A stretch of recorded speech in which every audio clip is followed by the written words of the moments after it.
É dono do mundo hoje, não quem sabe, mas quem aprende.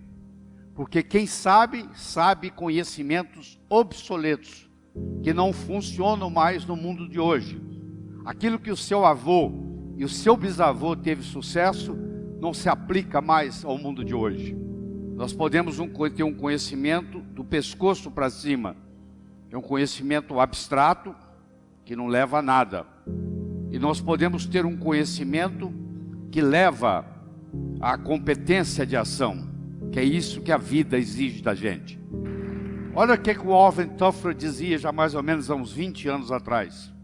Os analfabetos do século 21 não serão aqueles que não sabem ler e nem escrever, mas aqueles que não sabem aprender, desaprender e reaprender.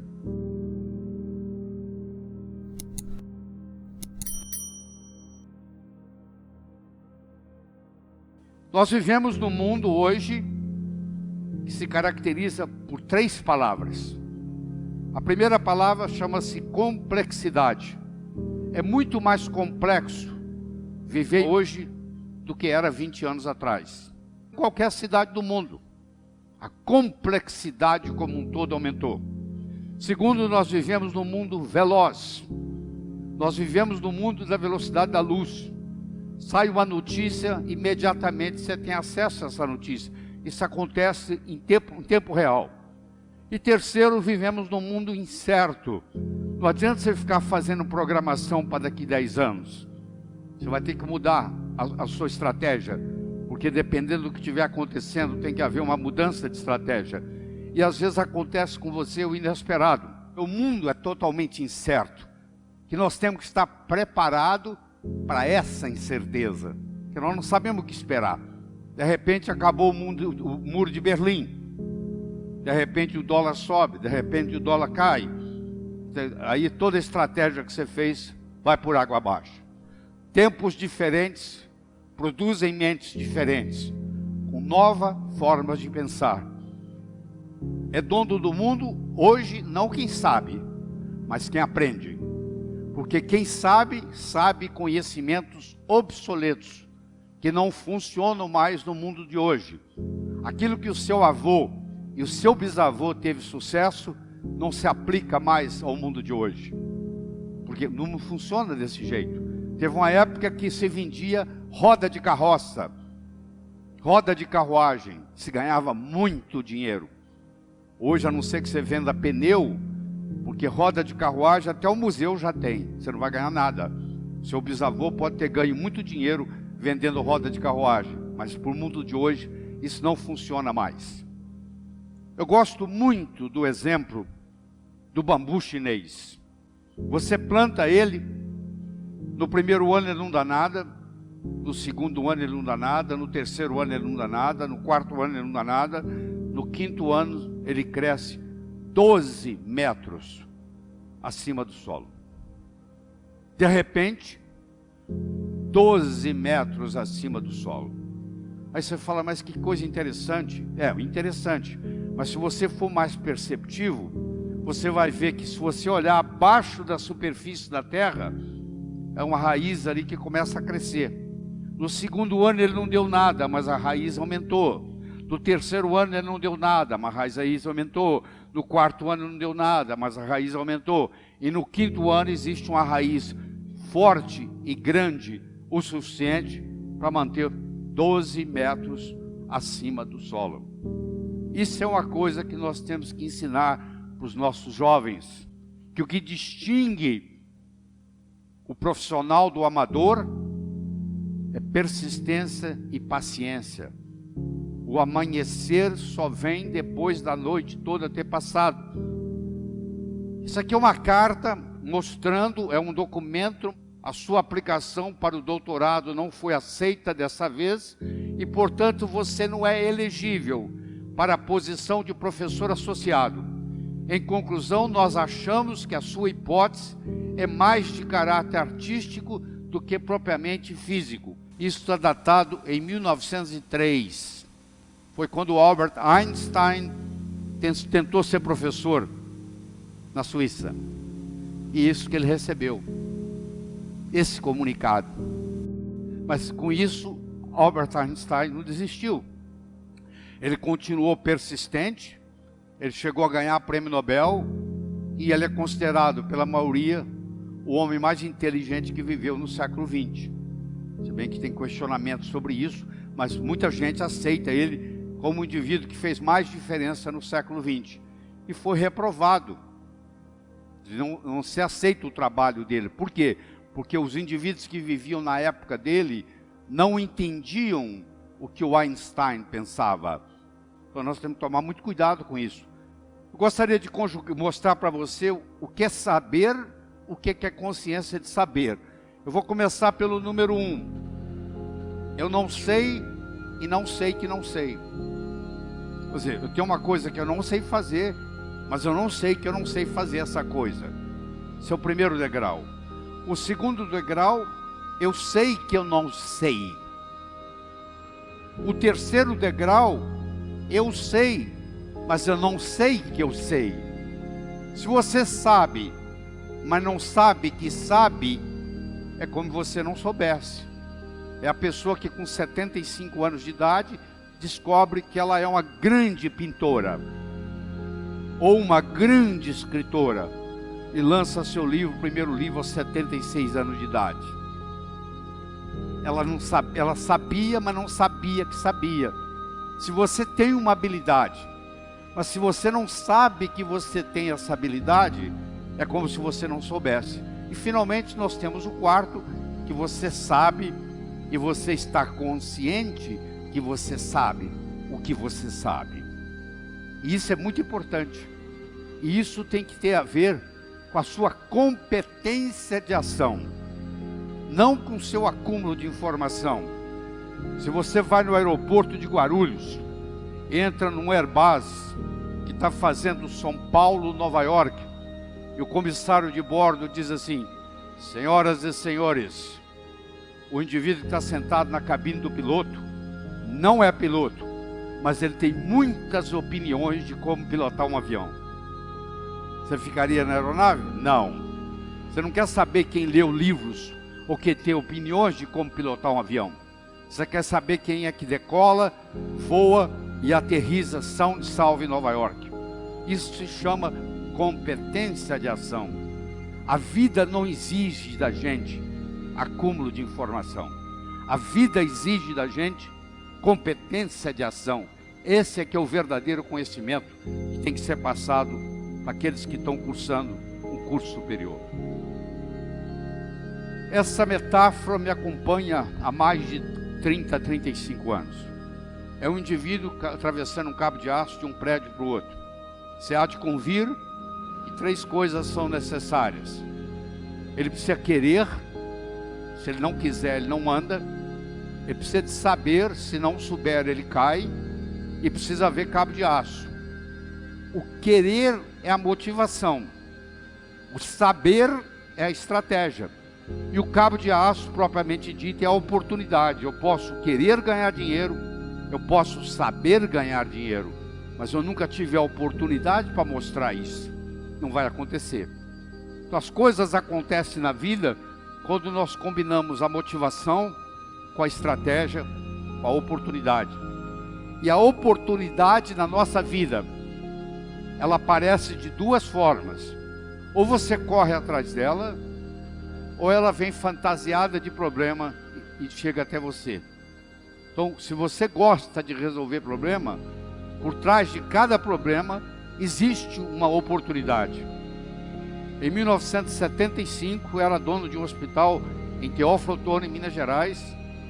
Era uma sexta-feira, o telefone tocou de um hotel e eles me disseram que lá tinha um hóspede que não falava português direito, que estava com dor no peito e suando frio.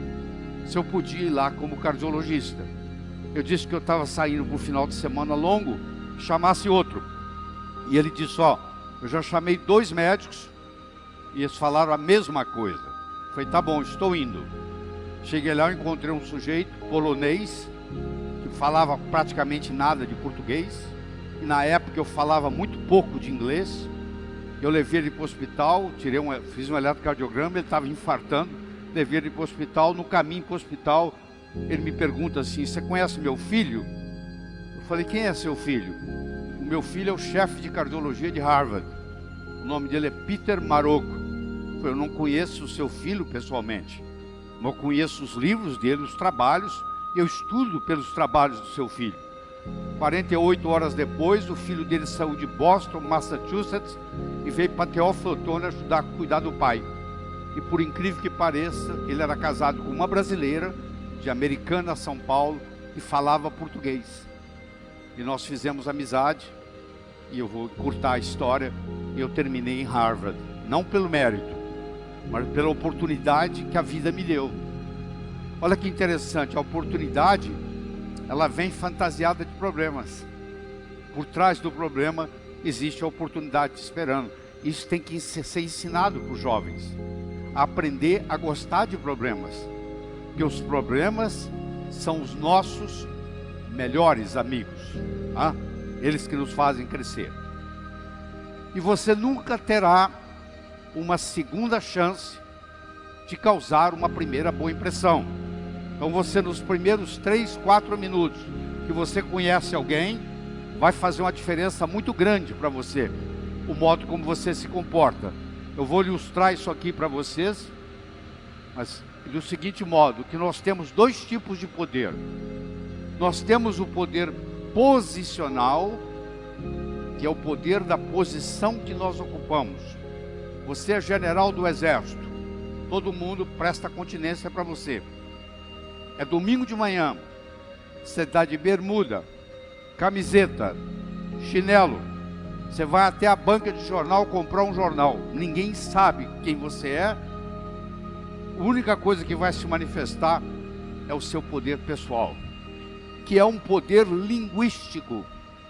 A posição você pode perder, você deixou de ser o CEO de uma empresa, você deixou de ser o diretor de uma escola, você deixou de ser um general do exército. Agora, o poder pessoal, você deixou de ser o capitão o comandante do avião. Isso são poderes posicionais. São todos passageiros. Todos eles passam. Agora, quando você ensina a pessoa a ter um poder pessoal, no momento que essa pessoa abre a boca, esse poder se manifesta. Isso tem que ser ensinado. A vida tem sempre o direito de nos surpreender, com coisas boas ou com coisas ruins. Nós temos que estar aberto para essa perspectiva, porque tudo o que acontece de importante na sua vida aparece num ângulo de 90 graus. Se eu perguntasse para você quais foram as 3 melhores coisas que aconteceram na sua vida até hoje, eu lhe garanto que pelo menos 2 das 3 não foram programadas. Você não levantou, acordou um dia e diz: hoje eu vou conhecer alguém, que eu vou começar a namorar, que eu vou me apaixonar, que eu vou me casar. Não foi assim. Você foi a algum lugar, você conheceu alguém, você namorou, se apaixonou, casou. A empresa que você trabalha hoje, você não acordou um dia e disse assim: hoje eu vou responder um anúncio do jornal, vou mandar o meu currículo, vou para uma entrevista de trabalho e eles vão me selecionar. Não. De algum jeito você foi para uma entrevista e você foi selecionado. Olha que interessante. A vida nos surpreende. Você tem que estar aberto para essa perspectiva, que as coisas importantes na vida acontecem num ângulo de 90. A importância da meta per se não é atingi-la. A meta nos ajuda a nos colocar em movimento, e nesse processo de movimento, num ângulo de 90 graus, coisas muito mais importantes vão ocorrer. Então leve isso em consideração, que a vida tem sempre o direito de nos surpreender. Mas para isso acontecer, nós temos que ter a mente aberta. Infelizmente, nós aprendemos muito, uma série de preconceitos no que diz respeito ao conhecimento, e achamos que aquilo que nós estamos aprendendo é verdadeiro. Nem tudo que é verdadeiro é ensinado, e nem tudo que é ensinado é verdadeiro. E nunca deixa aquilo que você não pode fazer atrapalhar aquilo que você pode fazer. Ah, eu não posso fazer isso, eu não posso fazer aquilo, eu não posso fazer aquilo. Eu não estou perguntando o que você não pode. Eu quero saber o que é que você pode fazer na situação que você está, com o conhecimento que você tem. Tem que começar de algum lugar. Você não pode ficar esperando ser super para começar. Você começa, e o melhor dos mestres é o próprio universo, que vai nos ensinar. Porque o universo nada ensina melhor do que a sua própria experiência. Claro que se você aproveitar a experiência alheia, encurta o processo de aprendizado. Mas nada impede que você aprenda por si próprio. E hoje, mais do que nunca, há uma grande necessidade do autodidatismo, que é você aprender por conta própria. Porque se você depende de um mestre para lhe ensinar, você só chega onde o seu mestre chegou. Se você aprende a aprender sozinho, que é uma coisa simples de fazer, é só começar, o céu é o limite. O seu limite vai ser o seu potencial. E nem todo mundo nasce com o mesmo potencial.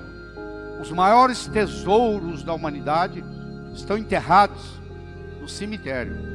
São pessoas que nasceram, viveram, morreram e não foram capazes de exercitar o seu potencial. Quando você transcender o seu endereço cósmico, eles vão te perguntar lá em cima: o que você fez com esse potencial, com essa habilidade que eu lhe dei? Você vai ser cobrado por isso, que você recebeu alguma coisa e não fez nada com ela. Você imagina um peixe que nunca saiu da água. Você acha que ele sabe que ele vive na água? Não. Se ele nunca saiu da água, ele não sabe o que não é água. Para ele saber que ele vive na água, ele tem que ter a consciência, a experiência de viver fora d'água. Como ele não saiu da água nunca, ele nunca teve a experiência de sair da água. Então ele não sabe que ele vive na água. Essa analogia eu quero fazer para você com paradigma. E o paradigma é muito simples. Houve uma época que a terra era chata. Quer dizer, acreditava-se que o navio ia viajar nos mares e que chegava uma hora que ele caía no final do mundo. Tanto é que a mulher do marinheiro ia com uma roupa para o porto, se despedia do marido. Antes de voltar para casa, ela se vestia de preto, que ela ia ficar de luto, que a maioria não voltava, porque morria durante a viagem. A maioria morria, na realidade, de escorbuto. Mais da metade dos marinheiros morriam de escorbuto, deficiência de vitamina C. Mas muitos, o navio afundava e eles não voltavam. E aí acreditava-se que morreu porque caiu no final do mundo. Quando foi trazido o conceito de que o mundo era redondo, o paradigma que nós vivemos hoje, de que o mundo é redondo, quando o mundo era plano, era impossível fazer uma viagem de volta ao mundo, no mundo plano. Hoje você pode fazer uma viagem de volta ao mundo, no mundo redondo. Olha que interessante. Quando o paradigma mudou do mundo plano para o mundo redondo, as possibilidades se multiplicaram. Aquilo que é impossível na sua vida, hoje, é impossível no paradigma que você está vivendo. Se você mudar o paradigma, as possibilidades se multiplicam. Toda vez que você tiver alguma coisa que você achar que é impossível, ela é impossível no paradigma que você vive. Se você mudasse o paradigma, como aconteceu aqui, as possibilidades agora de volta ao mundo vão aparecer. Você imagina, por muitos e muitos e muitos anos, existia uma teoria de que todos os cisnes eram brancos. E isso era acreditado no mundo inteiro. Quando a Austrália foi descoberta, pela primeira vez na história, lá apareceu cisne preto. Então essa teoria de anos e anos e anos, de que os cisnes eram brancos, com um exemplo, acabou a história. Isso acontece muito na medicina. A gente tem uma teoria muito sofisticada, até que parece uma doença, até que aparece um exemplo que destrói toda a teoria. por mais sofisticada que ela seja, se o exemplo encontrado não bate, aquela teoria, você vai me desculpar, ela é obsoleta. Você tem que jogar lá fora e começar a procurar outro paradigma. Se você não conhece a causa, você não consegue reproduzir o efeito. Você pode ganhar dinheiro, ficar rico, se estiver na hora certa, no lugar certo. Eu quero saber se vocês tomarem o dinheiro de vocês, se você ganha de novo. Porque pode acontecer que quem tivesse naquela hora certa, naquele lugar certo, seja você ou seja outro, ia acontecer. Para quem tivesse naquele lugar certo, na hora certa. Quero saber se poder tirar tudo que você tem, se você consegue ganhar de novo. Aí você conhece o caminho das pedras. Se você não conhece a causa, você não consegue na vida reproduzir os efeitos. Então, se você está preocupado com a sua saúde, que é a maior riqueza que você tem no mundo, tem nada que pareça com isso. Eu tive a oportunidade de fazer pré e pós-operatório durante 3 anos para o Dr. Michael DeBake em Houston, maior cirurgião cardíaco que o mundo já teve, e ele recebia mais de 100 pacientes por dia.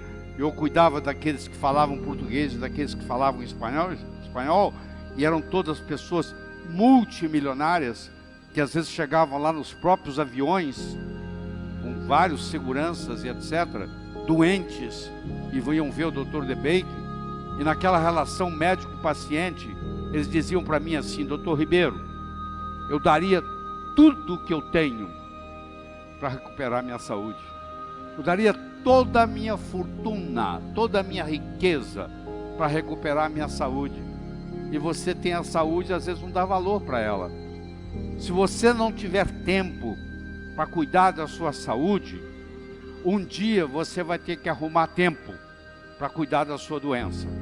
Se você fala assim: eu sou muito ocupado, eu não tenho tempo para cuidar da minha saúde, eu falo: tudo bem, não se preocupe, um dia você vai ter que arrumar tempo para cuidar da sua doença.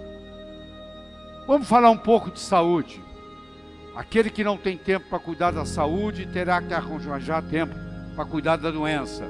Viver muito com saúde é o legado de um estilo de vida saudável. Saúde você não consegue comprar no mercado. Você não consegue comprar em lugar nenhum. Mesmo que você tome suplementos, vitaminas, se você não tiver um estilo de vida saudável, isso não vai acontecer. Então, primeiro eu tenho que ver quais são os melhores alimentos. O melhor alimento que existe no mundo, sem dúvida, é o leite materno. Então, esse é o melhor alimento que existe. Não está disponível para vender. O segundo melhor alimento que existe está aqui, ó. Eu estou falando do ovo cozido, 7 minutos depois que a água está fervendo. O ovo tem tudo que a vida precisa. Dali vai sair um pintinho. Então, esse é o segundo melhor alimento. Eu ingiro 5, 6 ovos, às vezes até 8 ovos por dia. Terceiro é o óleo de coco, que a maioria dos médicos não entendem, porque eles dizem assim: mas o coco é um óleo saturado, mas é um óleo saturado de cadeia média, caprílico, capróico, cáprico, láurico, principalmente o ácido láurico. O ácido láurico também existe no leite materno, só que a concentração de ácido láurico no leite materno é 19%, no coco é 47%. O ácido láurico, quando ele cai no estômago, ele vira monolaurina. Ele mata fungo, ele mata bactéria, ele mata vírus, ele mata parasita. É como se fosse um antibiótico natural. Quem falar para você que o óleo de coco engorda, não entende de nutrição. O quarto alimento melhor no mundo, a Organização Mundial de Saúde já chegou a essa conclusão, o melhor cereal que existe é o quinoa. Tem todos os aminoácidos essenciais: a leucina, a valina, a isileucina, a lisina, a fenilalanina, a treonina, a metionina e o triptofano. São os 8 aminoácidos essenciais. Eles têm tudo isso numa proporção molar certa. E finalmente eu quero trazer para vocês o turmérico, a curcumina, a cúrcuma longa, o açafrão indiano, o açafrão da terra, o falso açafrão, tudo é o mesmo, tudo é a mesma coisa. Que você encontra hoje em qualquer supermercado bom. que é um pó amarelo, que você leva para casa, depois que você fez servir o seu prato, você joga ele em cima da comida. É o anti-inflamatório mais poderoso que a natureza fabrica. A Índia é o país que tem a menor incidência de Alzheimer, a menor incidência de Parkinson per capita. Sabe por quê? Porque o indiano come curry no café da manhã, come curry no almoço, come curry no jantar. E curry, o condimento do curry é feito à base do turmérico, é feito à base da curcumina. Então aí estão os melhores alimentos para você. Se você falar que não existe dado científico para anti-envelhecimento, você está blasfemando. Porque é muito comum o médico dizer, isso não é científico. Não, você não teve tempo de estudar, é diferente. Sol é seu amigo, você tem que mudar esse conhecimento. A sua avó, o seu avô, não tinha preocupação com o sol. Ele trabalhava no ar livre. O pescador que mora lá em Fortaleza, ele sai para pescar às 5 horas da manhã, ele pesca o dia inteiro, 365 dias por ano, uma vida inteira. Você acha que ele usa filtro solar? Não. Então isso é uma ilusão mostrada, você pensando que isso resolve alguma coisa. O filtro solar, como ele tem uma série de ingredientes químicos, que inclusive tem a ação de estrogenicidade, muitos deles funcionam como se fosse hormônio feminino, prejudicando até a masculinidade do homem. Houve uma lavagem cerebral e você deixou de aproveitar esse seu grande amigo, que é o sol, que é um dos melhores remédios que você tem. Eu não estou falando para você ficar 12 horas queimando, não. Eu estou falando para você tomar 15, 20 minutos de sol, de preferência ao meio-dia, que é a melhor hora de tomar sol. Porque é o momento que você tem mais raios ultravioleta B, que vão produzir o hormônio mais potente do corpo, que você chama de vitamina D3, que foi descoberta, quando descoberta, deram o nome errado, chamaram de vitamina. Na realidade é um hormônio, é o hormônio esteroidal mais potente que existe no corpo, que é fabricado a partir do sol. Tá? Porque o que interessa é resultado, o resto é conversa fiada. Aqui tem um indivíduo de 60 anos de idade, aqui tem um indivíduo de 60 anos de idade. Eles têm a mesma idade cronológica, mas eles têm uma idade biológica diferente. Você não pode mudar a idade cronológica, é a da certidão de nascimento, mas você pode mudar a sua idade biológica, e o dia de começar é hoje. Quanto mais cedo você começar o processo, melhor. A Organização Mundial de Saúde mostra que você, para não ser sedentário, você tem que dar pelo menos 10 mil passos por dia. Você compra um pedômetro por R$35, e você coloca ele na cintura quando você levanta. E quando você vai deitar, você olha nele. Se você não deu 10 mil passos naquele dia, você é sedentário.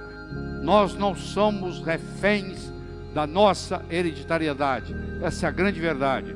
Vocês estão vendo aqui um caso de uma metamorfose. Você tem aqui uma lagarta, você tem aqui um casulo, você tem aqui uma borboleta. É o melhor exemplo que eu posso trazer para você.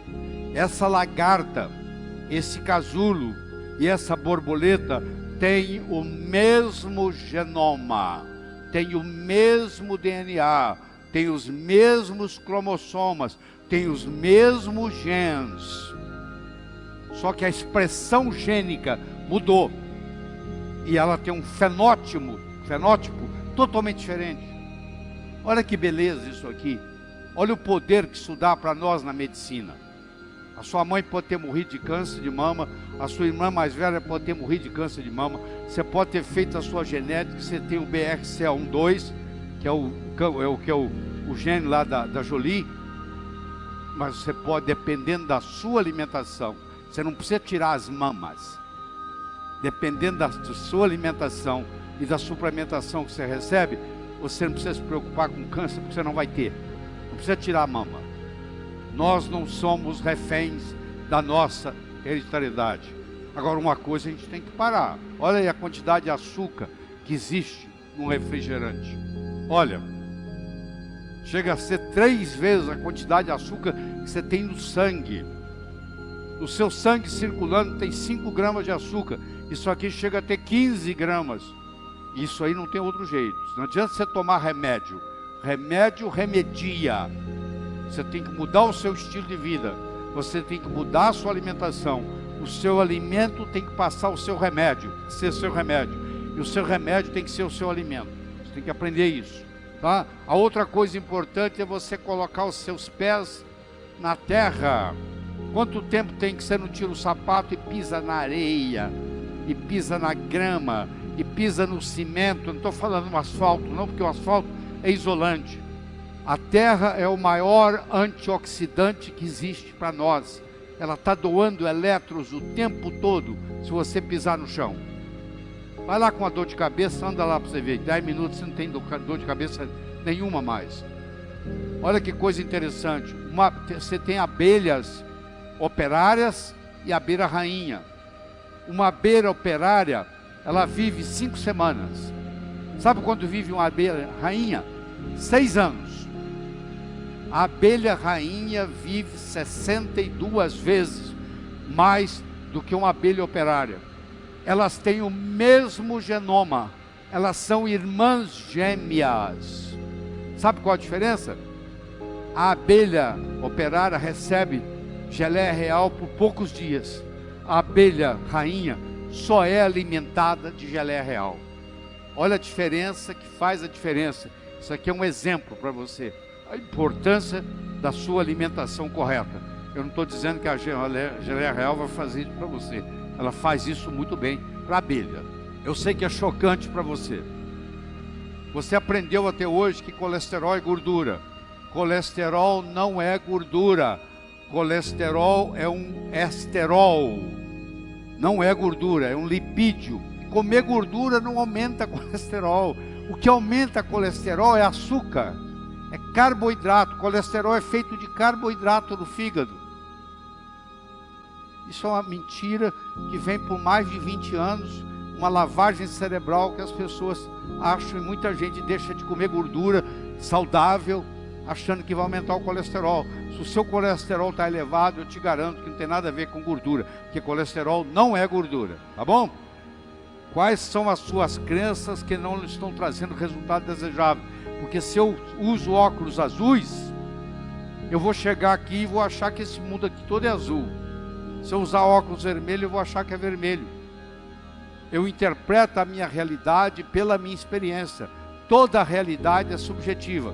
Eu espero que eu esteja melhorando a sua com isso aqui. Eu gostaria de terminar uma história. Era uma vez um escritor que vivia à beira-mar. Ele tinha por costume caminhar na praia de manhã, e à tarde e à noite ele escrevia. Amanhã, caminhando na praia, ele avistou um jovem que dançava na areia. Aquilo despertou a curiosidade dele. Ele se aproximou e perguntou para o jovem: o que você está fazendo, jovem? Está dançando? Ele falou: não, eu estou jogando estrelas do mar de volta ao oceano. A maré está baixa, o sol está quente, e essas estrelas do mar estão morrendo desidratadas na areia. Eu estou jogando-as de volta ao oceano. O escritor olhou para o jovem e disse: será que você não entende, jovem? Existem centenas e centenas e centenas de quilômetros de praia. Existem centenas de milhares de estrelas do mar na areia. Você jogar uma ou outra de volta ao oceano não vai fazer nenhuma diferença no total. O jovem foi lá, pegou uma estrela do mar, jogou no oceano, olhou para o escritor e disse: para essa eu fiz diferença. O escritor foi para casa. Naquela tarde ele não conseguiu escrever. Naquela noite ele não conseguiu dormir. Na manhã seguinte ele se juntou ao jovem, e os dois juntos começaram a jogar estrelas do mar de volta ao oceano. Eu não sei qual o impacto que essa nossa conversa vai ter em você, mas eu vou dizer uma coisa: se fizer diferença para um de vocês, eu já me dou por satisfeito. Muito obrigado.